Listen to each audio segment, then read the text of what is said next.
ఇంకోసారి పెళ్ళంటూ వస్తే జీవితంలో పెళ్లి అవసరమే లేకుండా చేస్తాను. వెళ్ళండి. ఇన్నారు కదా, ఇక పోండి. ఏమ్మా, ఆ కాకి బట్టలు తీసేసి చీర కట్టుకుంటే మహాలక్ష్మిలాగుంటావు. మరొక్కసారి ఆలోచించరాదు? Get lost. టోపీ తీస్తే మహాంకాళిలా ఉంటది. ఓ మీరెళ్ళి మీ పనులు చూసుకోండి. అలాగే మేడం. నా చుట్టి గురించి ఏం ఆలోచించారా?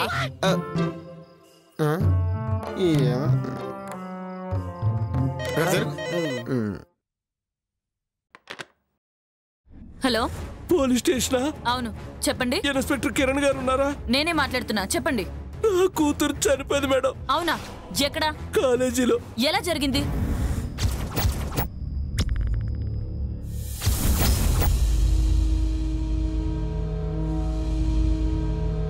ఎవరు కావాలని ఇలా చేశారు.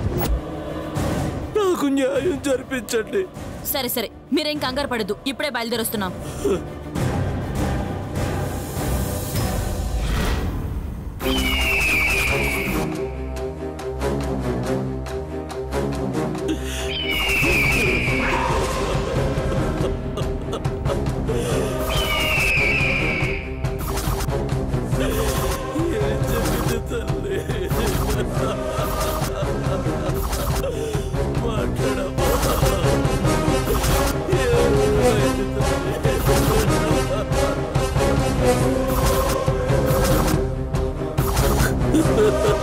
నా బంగారు తల్లి, ఎవరు చేశారు? నా కూతుర్ని ఎవరు ఇలా చేశారు?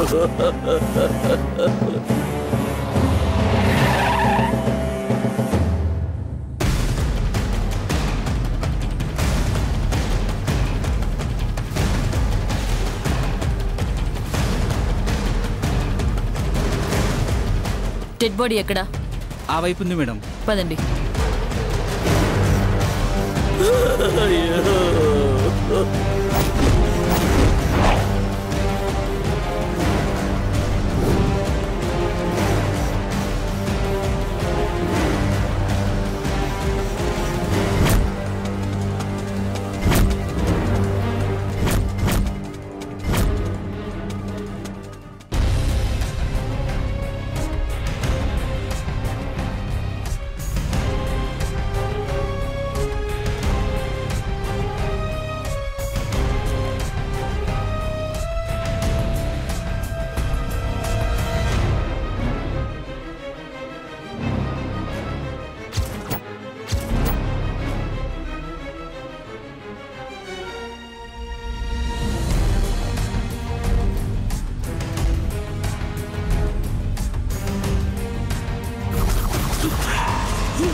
నువ్వు ఇంకేమన్నా చెప్పాలా? ఇంకేమన్నా అబద్ధం చెప్పాలనుకుంటే చెప్పేయి. నేను చూడాలనుకుంటున్నాను నన్ను మోసం చేయడానికి నువ్వు ఎంత నీచానికి దిగజారగలవు అని. ఎందుకు ఆలియా, ఎందుకు నువ్వు ఇలా చేసావు? నీకు తెలుసు కదా నానమ్మ తర్వాత నీ ఒక్కదానిని కదా నేను పూర్తిగా నమ్మేది. ఏమన్నావు నువ్వు? ఈ మధ్య అన్నిటినీ మర్చిపోతున్నావా? అది చాలు. వాటిలో ఉన్న శక్తి విషయాన్ని గ్రహించి మనకు వివరిస్తాయి.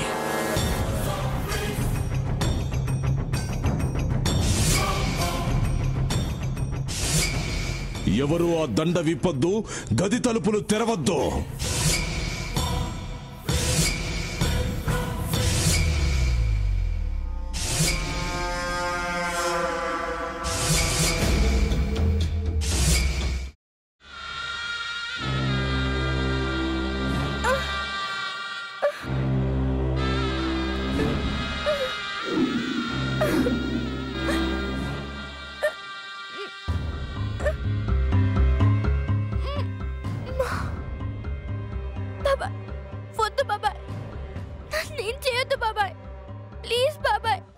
నీకు నిజం తెలిసినప్పుడే నా ఆలోచనలో నువ్వు చచ్చిపోయావు.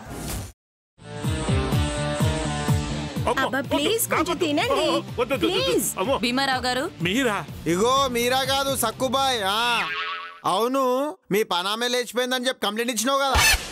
రేయ్ ఆయన కంప్లైంట్ ఇచ్చింది లేచిపోయిందని కాదు, కనిపించడం లేదు అని. అట్లానా? సరే మేడం. ఇడియట్. ఆ వంట మనిషి పేరేంటన్నారు? రత్తాలు మేడం. ఏం పెద్ద మంచి, నీ వంట మంచిని కూడా మేడం అని పిలుస్తావా? రేయ్ హాఫ్ బ్రెయిన్,